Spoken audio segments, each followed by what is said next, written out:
अगर आदमपुर में है तो आदमपुर से 5 किलोमीटर जाके तो सूखा पड़ा है, अकेला आदमपुर में क्यों है? इसका मतलब प्रकृति उन लोगों से नाराज हैं जिन्होंने प्रकृति के साथ ठगी की है, बेईमाना किया है।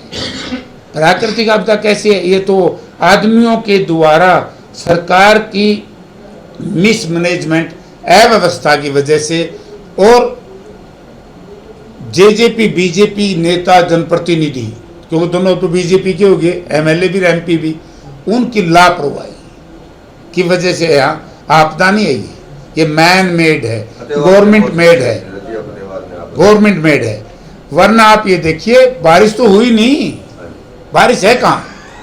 अगर आप अग्रोवा से आगे निकलोगे अरतोड़ पेवा तक देखो सूखा पड़ा है, लोगों के धान के में ट्यूबवेल चल रहे हैं। आप आज जुत्ती उतार के आए हो क्या? बोल रहे थे पेरिस में जाऊंगा तो रबड़ की मैं तो देखो, मैं रबड़ की जूती पहन के आया, रबड़ की सड़कें मिलेंगी। अब रबड़ की पहन के आया, इसीलिए मैं इसीलिए पहन के आया। मुझे तो ये सोचा था, मैं 1-1.5 महीने बाद आदमपुर मंडी में आया हूँ, और आदमपुर मंडी में मैं इसलिए कम आया, आता मैं हर हफ्ते हूँ, क्योंकि यहाँ जो हालत है पीने के पानी की, अब किसी साथी के घर जाएं, आप लोगों को तो मजबूरी में पीना पड़ता है।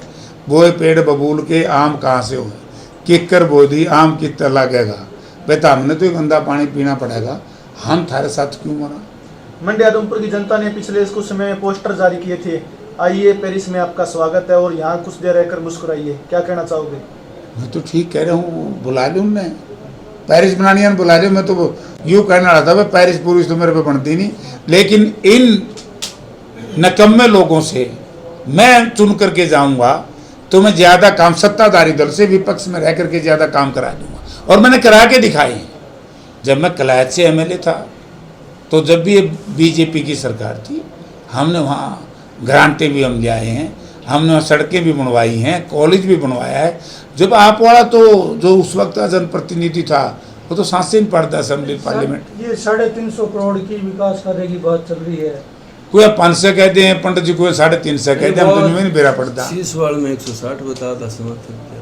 हाँ, कल सीएम साहब ने 160 करोड़ की उद्घाटन किया है सीवरेज का, आए सीएम साहब हुए, ऑनलाइन उद्घाटन किया, उन्होंने के बेरा कड़ा बनाया है, और लिखा भी उद्घाटन है जिन्होंने, और लिखा भी उद्घाटन है। तो आप ये देखिए, ये मतलब आपके जनप्रतिनिधि कितने संवेदनशील हैं। मेरे हिसाब से तो 1 पैसे का सीवरेज नहीं बनेगा।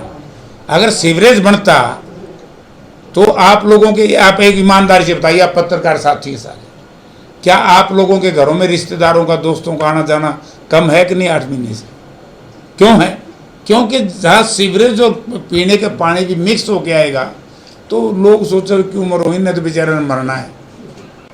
रिश्तेदारे को नहीं आओ तो आप पूछना है कि जयप्रकाश जी, आदमपुर में एक पुल बन गया था, दूसरा पुल बन रहा है, काम बीच में रुक गया, क्या मानते हैं? मैं कहता हूँ संवेदनहीन सरकार है, सरकार ही नहीं है। और आदमपुर में जनप्रतिनिधि है, जनप्रतिनिधि नहीं है, जनप्रतिनिधि लापरवाह है। अगर वो कम से कम इस मामले को उठाएं, जब मंडी में पानी था, लोगों ने अपने दुकानों के आगे, व्यापारिक प्रतिष्ठानों के आगे, घरों के आगे ईंटों के अर्दे लगा करके तभी तो बचाइए ना डूबने से। अब बात यह है, जब मंडी वाले नहीं समझे मैं क्या करूँ, उसने तो बेरा तम तो नहीं मरोगे, मैं थारी जेल मरता को नहीं, उन्होंने तो अपनी 4 फुट ऊंची कर ली, हमने भी करनी पड़ेगी सारी। ये सारी 25 साल के वनवास की बात की। हाँ, तो वनवास कट गया। वनवास सत्ता में बीजेपी इसलिए ज्वाइन की है कि मैं 25 साल का वनवास आदमपुर का दूर करूंगा, तो कर तो लिया। 4 मंजिली दुकान बनाने लग रहा है, 4 फुट ऊंचा टहली, इंग्लैंड में अमेरिका में घूमने लग रहा है, कभी जयपुर में जावे, कभी कहीं जावे, तो मौज हो रही, उनका तो वनवास कट रहा है। वनवास अगर मिला है तो आदमपुर की जनता ने मिला है, जिन्होंने जेजेपी बीजेपी गठबंधन को वोट देने का काम किया था, उनको तो वनवास दे दिया, इनका तो वनवास कट गया। जयप्रकाश जी, ऑन वीडियो कुलदीप जी ने चुनाव से पहले मेरे को कहा था कि 600 करोड़ आ चुके हैं आदमपुर हल्के में, ये रोडों का काम जो है चुनाव के बाद शुरू हो जाएगा। अभी ये उपचुनाव थे ना, तो उसके बाद जब बाद में मेरे को मिले तो मैंने पूछा जी आपका काम कहाँ पर है, तो वो भाग गए, उन्होंने जवाब नहीं दिया इस चीज़ का। इस चीज़ को लेकर क्या कहेंगे? भाजपा जय तो रणछोड़ सिंह है, वो डटेंगे क्यों? जिसके अंदर संवेदनशीलता ना हो जिस पार्टी में जिस सरकार जो संवेदनहीन हो और जिसमें दया, दयालुता, ईमानदारी ना हो। आपने एक नई चीज़ बताऊं, ये कुछ साथी सुनते होंगे, मैं उनके लिए विशेष तौर से कहना चाहूँगा जो लाइव देख रहे हैं, विशेष तौर से शिक्षित बेरोजगार नौजवान साथियों। कल दीपेंद्र सिंह हुड्डा मेंबर राज्यसभा ने राज्यसभा में एक प्रश्न लगाया और केंद्रीय मंत्री का जवाब आया कि जब चौधरी भूपेंद्र सिंह हुड्डा मुख्यमंत्री थे 2012-13, उस वक्त बेरोजगारी दर थी केवल 2-3% और भारतवर्ष में सबसे ऊंचे दर्जे पे था रोजगार की दृष्टि से। और आज 9 साल में, ये मेरे आंकड़े नहीं है, ये आंकड़े हैं भारतीय जनता पार्टी के केंद्रीय मंत्री के सदन के अंदर। कल आज बेरोजगारी दर होगी 9.9, यानी कि देश में सबसे ज्यादा बेरोजगारी हरियाणा प्रदेश में है। आपने जयपुर की बात करी, कुलदीप बिश्नोई जी आजकल ज्यादातर राजस्थान में व्यस्त है और उनको सह प्रभारी बनाया गया बीजेपी। चलो वो तो उनकी पार्टी का काम है, सह प्रभारी बना दो, प्रभारी बना दो, बीजेपी का अध्यक्ष बना दो, उससे हरियाणा का मुख्यमंत्री बना दो, वो कुछ बनाए, बीजेपी की सरकार है। बिश्नोई दावा कर रहे हैं जैसा विकास आदमपुर में करवा रहा हूँ वैसा ही मैं राजस्थान में करवाऊंगा, चंडीगढ़ की तरह चमका दूंगा राजस्थान को भी। यार देखो, मैं कुलदीप बिश्नोई के बारे में, बेचारे के बारे में ज़्यादा नहीं बोलता। इसके साथ जो हुआ है ना, इसने तो लोग और मरवा दिए।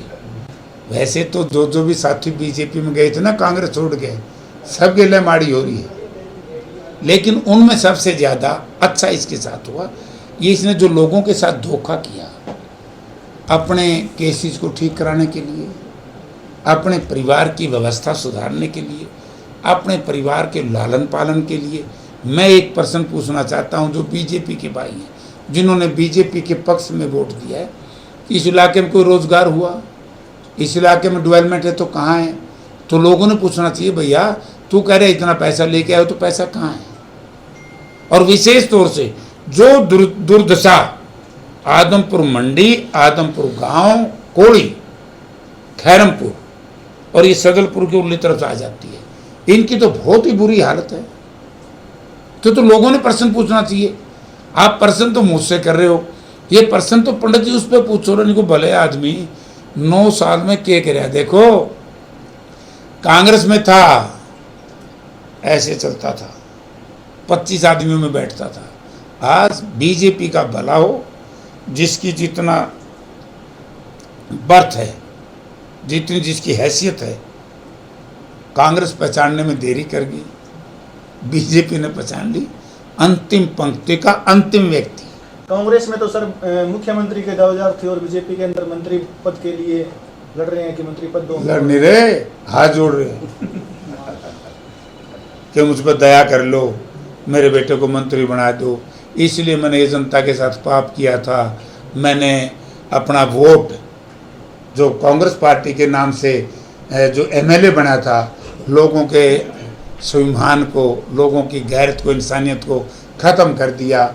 केवल मैंने अपने केसेस के लिए और अपने बेटे को मंत्री बनाने के लिए चुनाव से पहले वोट मांगे थे। मैं तो बीजेपी के साथियों से पूछना चाहता हूं कि आप लोगों तो डिप्टी चीफ मिनिस्टर के वोट दिए थे, किस किस को दोगे? किससे पूछे? जीत के तो दर्शन ही दुर्लभ हो रहे। फिर मैं तो दर्शन करते कराऊं भाई, तो तारी मर्जी है। वोट तो मंडी वाले ने दिए, मन तो दिए को नहीं। अभी जयप्रकाश जी, आदमपुर के अंदर किसान परेशान है, सिरसा के अंदर माने वहाँ पानी आ चुका